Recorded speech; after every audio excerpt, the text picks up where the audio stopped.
Midday meal, aren't you? What a lukewarm response that was. Try again.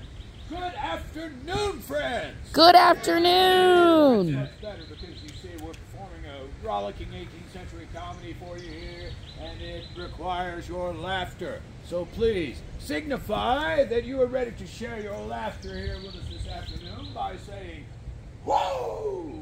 Woo! So welcome, friends, to our Jug Broke Theater production of Miss in Her Teens. This performance will last about 20 minutes. During that time, should you require the necessary, just proceed through that gap in the fence, down the path to the brick building on your right, and in the event of an emergency, hey, we're outside, just get out of here. Right, so, all that having been said, we are now pleased to present Miss in Her Teens. Woo! Oh, what a poor, unfortunate girl am I. I dare not tell my secrets to anybody, but if I don't, I'm undone.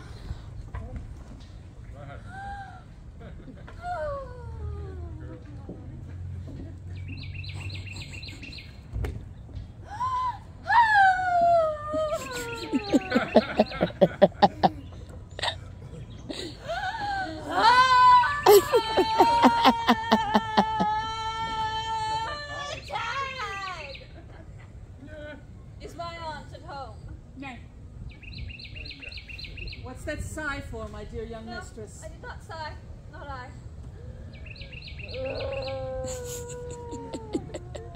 Maybe there's something in that little heart of yours that swells it and puffs it and will burst at last if you do not give it vent. What would you have me tell you? Come, you're afraid I'll betray you, but you may as well speak. I may do you some service, you little thing. Oh, it is not in your power, Tag, to give me what I want. Well, not directly, perhaps, but I may be a means of helping you to it. As if, for example, you should not like to marry the old man your aunt has designed for you, there may be some means by which to break his neck, Tag?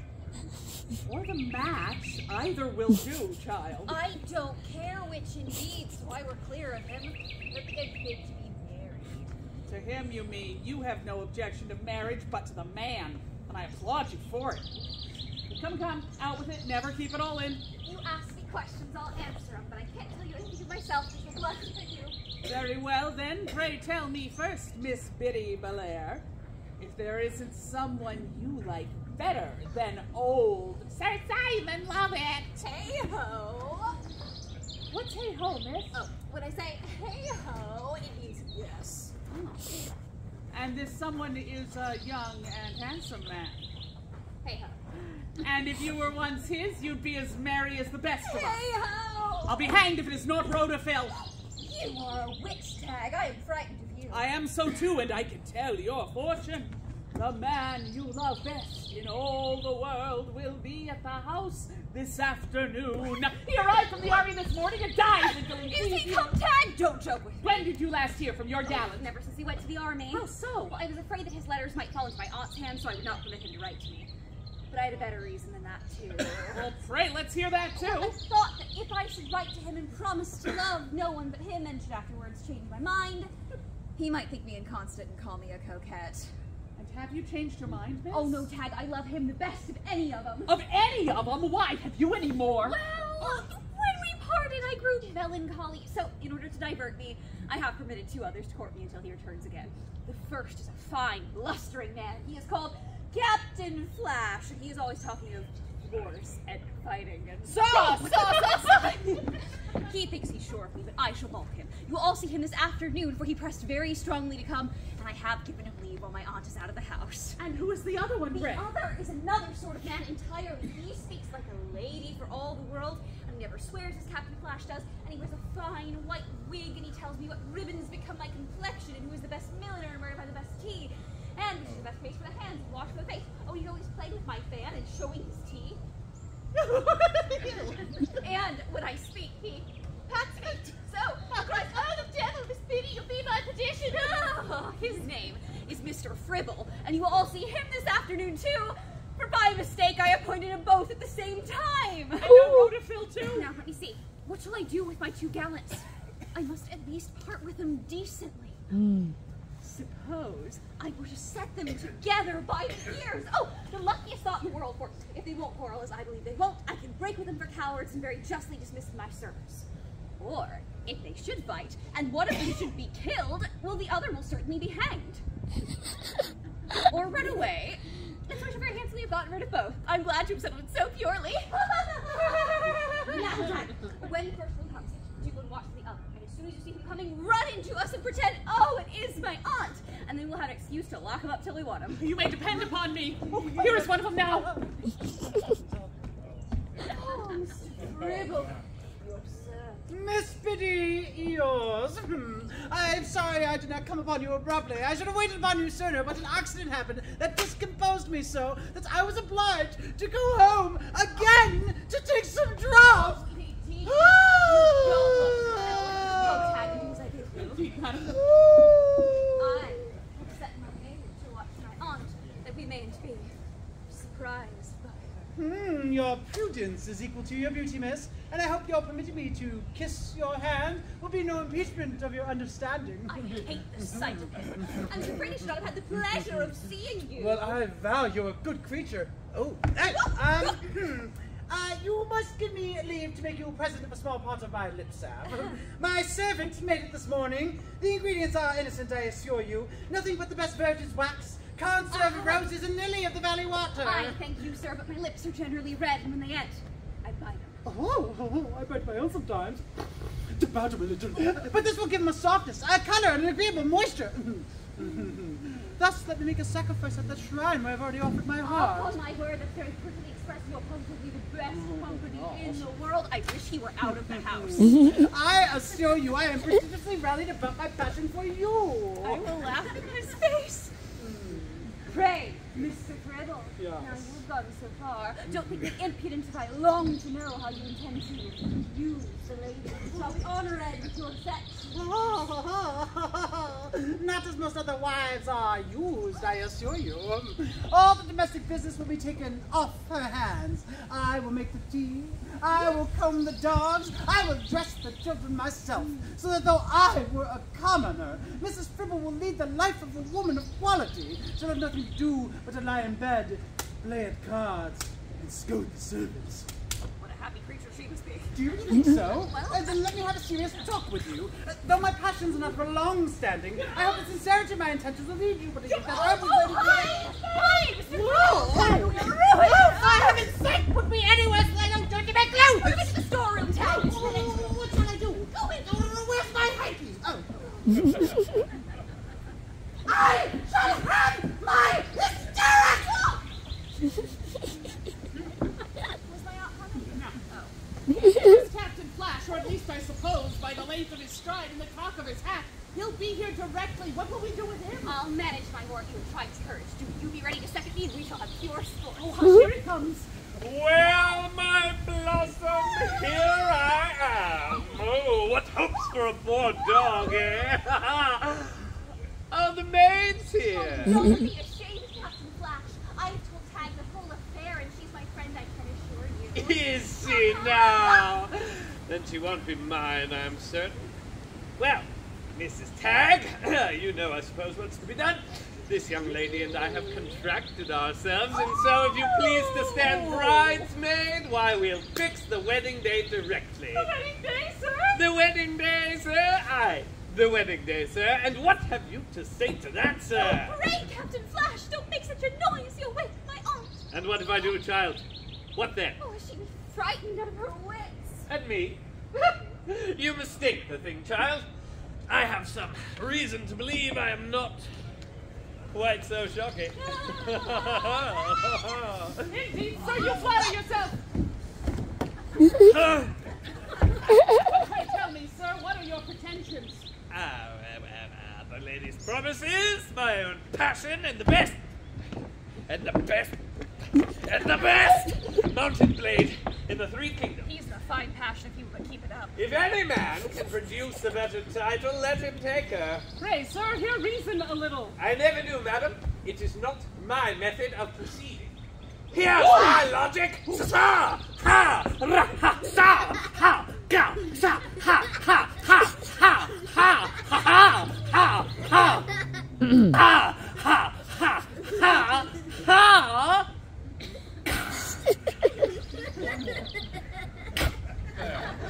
And if he can answer that, madam, through my small guts, my breath, blood, and mistress are both at his service. Pray, Captain Flash, never mind him. Only let me go away for this while. Your passion is very fine, to be sure, and when my aunt and Tag are out of the way, I'd let you know when I would have you come again.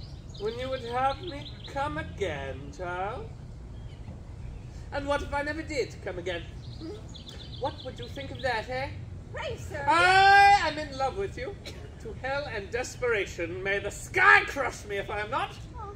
But, since there is another, more fortunate than I, adieu. Biddy, prosperity to the happy rival. Patience for poor Flash. The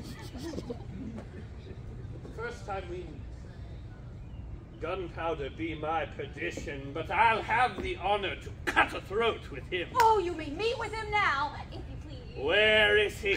I'll sacrifice the villain. Hush, he's but in the next room. Is he now? Ram me into a mortar piece that I'll have my vengeance. My blood boils to be at him. Don't be frightened, miss. Oh, I was never better pleased in my life, I assure you. I shall soon do his business. As soon as you please. In your own time. Sir, it is a bully and nothing more. I know you are my good friend, but perhaps you don't know his disposition. I am confident he is a coward. Is he? Nay. Then I'm his man. Speak to him, sir. Speak to him. I will. I understand, sir, that you, by Mrs. Tag, here, sir, who has informed me that you have informed her to inform me, sir, that you would be glad to speak with me. Damn ye! I can speak to you, sir, or to anybody, sir, or I can leave it alone and hold my tongue if I see fit, sir. Damn ye! Oh, well said, Captain Flash. Be in a passion. You see, he changes colors already. To him! To him! Don't rush me, Tag! For heaven's sake, I'll be at the breath before I begin. If you cannot speak to a man in another manner, sir, then I shall venture to say that you had better hold your tongue. Ah! Sir, you and I are of different opinions. Oh, well, you and your opinions may go to the devil. Take that! Well said, sir. The day's you're off. Stick him, Captain Flash. Villain, renounce all right and title this moment, or the torrent of my rage will overflow my reason, and I will annihilate the nothingness of your soul in an instant. I understand the constable to take us both up. We shall do one another impediments.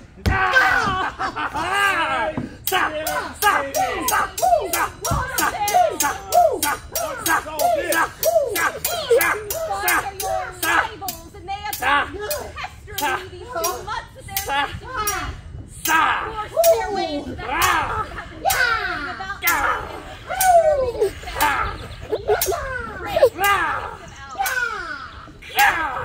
What's the matter, gentlemen? Sir, don't part us. Nay, sir, don't part us. We will do you a mischief. Pray, sir, have I not had the pleasure of seeing you abroad? I have served abroad. Had not you the misfortune of being missing at the last engagement in Flanders? Ah, my wounds rendered me unfit for further service. You are a deserter. And now how have you dared, sir, to show your face in open day, or wear even the outside of a profession you have so much scandalized by your behavior? He's a sad scoundrel. I wish I kicked him. Leave this house. And if I ever meet thee in military dress again, my sword shall be the reward for thy impudence and disobedience. Oh, my dear, run. Adieu, Biddy. What an infamous rascal he is! I thank you for the service, Sir Rotafil, is it? But I must after and cane him. One word with you too, sir. With me, sir. You needn't tremble. I shan't use you roughly. Oh, good. Well, I'm certain of that, sir, but I am sadly troubled with nerves. Thou art a creature too despicable for correction. Therefore be gone. And if I ever see you here again, your insignificance shan't protect you. I am obliged to you for your kindness, sir. Farewell, Miss Biddy. Well, I am afraid the town may be so ill-natured as to say I have been a little coquettish in my behavior, but I hope as I have been constant to you, Captain, I can be excused for diverting myself with pretenders. Ladies, to fops and braggarts ne'er be kind, no charms can warm 'em, nor no virtues bind. If lovers merit by his conduct prove, who fails in honor shall be false in love. Bravo! Bravo! Woo!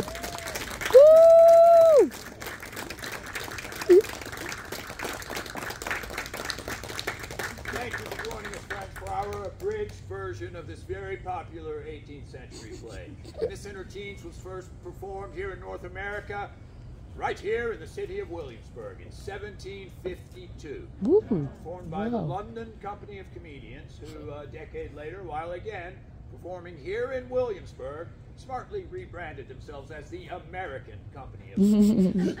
Smart. They toured throughout the British American colonies up through 1774, and Miss in Her Teens was one of the most prominent plays in their vast repertoire. Now, should you have any questions, or if you would like to have your portrait rendered alongside us, come on up to the stage, and please, friends, enjoy the rest of your day here at Colonial Williamsburg. Woo! Pretty good.